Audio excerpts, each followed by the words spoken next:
Agricultor, c'est une entreprise qui cultive, qui récolte les légumes et qui va les surgeler. On va ensuite les emballer et les distribuer à travers l'Europe et le monde. Chaque année, on produit environ 100 000 tonnes de légumes surgelés. Notre légume phare, c'est le petit pois, aux alentours de 20-25 000 tonnes produites chaque année. Au niveau énergétique, donc on est grand consommateur d'énergie, mais ici, on est en train de changer toute notre salle machine. Notre fluide frigorigène, c'est l'ammoniac. Donc nous avons d'anciennes salles ammoniac qui maintenant ont certaines quasiment 30 ans. On est en train de les remplacer par des nouvelles nettement plus performantes au niveau énergétique. Et donc on va vraiment faire un gain d'énergie colossal en changeant de système.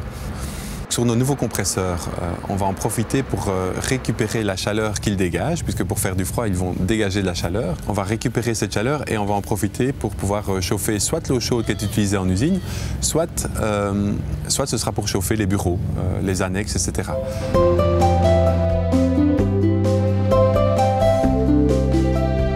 Le projet, il est né parce que nous sommes grands consommateurs d'eau.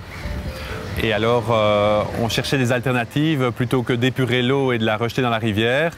En partenariat avec nos agriculteurs, on a commencé l'irrigation. Et puis ensuite est venu, on a eu l'occasion de reprendre ces bassins, puisqu'il y a une râperie qui fermait ses portes en 2009. Et donc on a pu avoir un stock tampon d'eau assez grand, sur 30 hectares de bassins d'eau. Et donc maintenant, on irrigue à partir de ces bassins. On s'est aperçu qu'ici à Oulogne-sur-Gers, c'était une réserve naturelle. C'est un site ornithologique exceptionnel. Et donc on s'est associé avec Natagora, qui ont la connaissance du site et de l'avifaune, et on a créé une ASBL avec les agriculteurs, SB Frost et donc Natagora. Et donc avec cette ASBL, on décide de la gestion vraiment de cette réserve naturelle et des niveaux d'eau à adopter.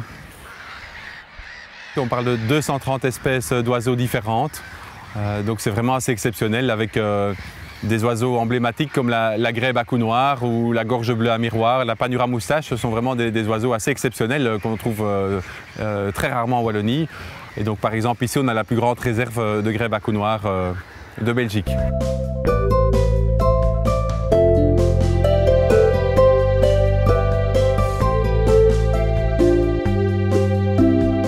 En 2009, tous les bassins menaçaient vraiment de s'assécher et alors toute la biodiversité allait disparaître et on allait avoir un endroit beaucoup plus commun qui allait se reboiser avec des saules et donc une flore et une faune assez communes finalement. L'intérêt de les réalimenter en eau, ça a été de préserver cette biodiversité. L'irrigation, certaines années où elles vont être très humides, on va irriguer 150 000 m3.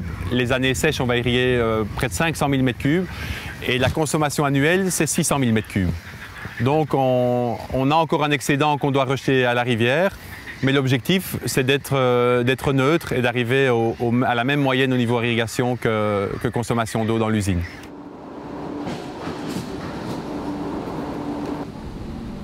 Ici, on est vraiment à la coopérative.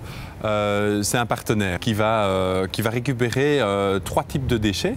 Donc nos déchets de légumes, puisque évidemment il y a des déchets, des rebuts lors du triage. Il y a aussi nos boues de station d'épuration qui vont être prises ici, et ainsi que nos purées de pommes de terre et nos purées de carottes qui sont épluchées à la vapeur.